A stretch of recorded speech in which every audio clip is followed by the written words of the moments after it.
Hey, Noah, can you draw us? My friend Joey practically begged me on his hands and knees, pulling his girlfriend close to him. Cindy nodded in agreement with her boyfriend's request. I raised an eyebrow, chuckling to myself. You do realize you'll have to stand still for a while. I can only really draw still life stuff. They both shrugged it off, already sitting in a position they could hold for a while. I grabbed my sketchbook and got to drawing. It didn't take long to sketch out their forms, followed by the details that would make each of them unique. The freckles across Cindy's mouth, the muscles along Joey's arms, the way her hair sort of swirled like a tornado. As I leaned back to take a peek at the finished product, I realized I had accidentally drawn Joey's hand on Cindy's shoulder. Or at least, I thought it was Joey's. They were not even remotely similar. Unlike Joey's broad and large hands, the fingers on Cindy's shoulder were wrinkled, devoid of any moisture.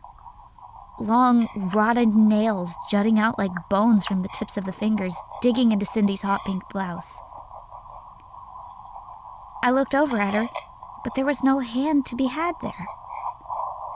Just as I went to erase the decrepit limb, Joey took the book out of my hand. Cindy looked delighted, clasping her hands together. However, as her eyes traced the drawing, she must have hovered over the rotting hand because her face fell.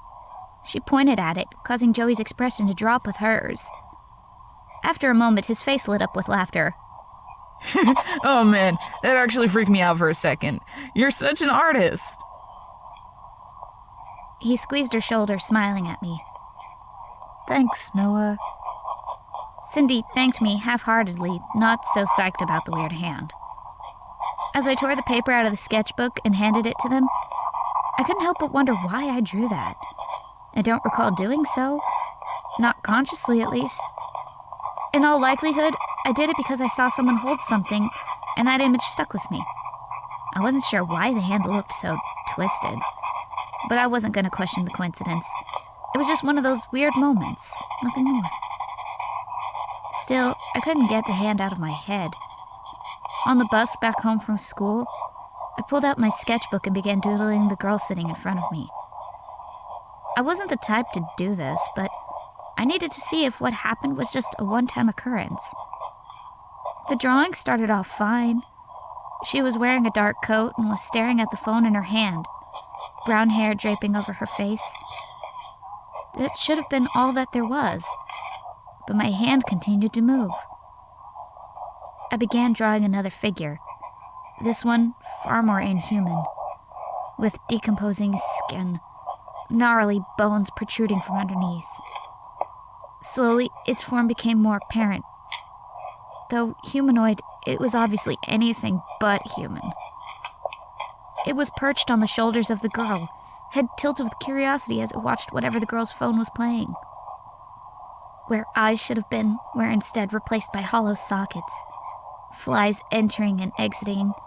Its mouth, agape and forever held in an expression of shock, seemed to sag, the skin connecting the jaw and the skull teetering on the edge of ripping apart. Despite the fact I couldn't see it, I was able to draw the thing with extreme detail. Each pore, each blemish, every wrinkle, each hair, everything about it was etched into the paper with perfect accuracy. Frantic, I flipped a page and drew the girl yet again, this time in far less detail. I realized that the constant scratching of lead on paper was disturbing other passengers, but I couldn't stop. Once the silhouette of the girl was finished, my hands yet again moved on their own, muscle memory guiding each careful stroke. The creature was yet again seated on the girl's shoulders, only now it wasn't looking at the girl's phone. It was looking at me. One final time, I flipped the page and scribbled an incoherent mess that barely resembled the girl. But the feeling of needing to continue the drawing ceased. The thing moved. In that instant, I hopped off at the next stop and dashed from my home, cradling the sketchbook to my chest. I frantically looked around, drawing the scenery in the hope that I'll be able to find that thing again. Each time I did, it would be there, either waiting for me with a curious tilted head or running along the roofs on all fours, still glaring at me. Eventually, I reached my house. Once I spun around and locked the door behind me, I made a quick sketch of the door. To my horror, the urge to continue drawing once I finished continued, and the ghastly expression was printed behind the window. Somehow, despite the fact it had no eyes, I knew it was making eye contact. Scared beyond belief, I ran to my room, barricading it with my bed and dresser. Then, huddling in the corner on the opposite side of the door, I began filling the pages with drawing after drawing of the entrance. At first, there was nothing special in the first 30 or so pages. But then came those nails.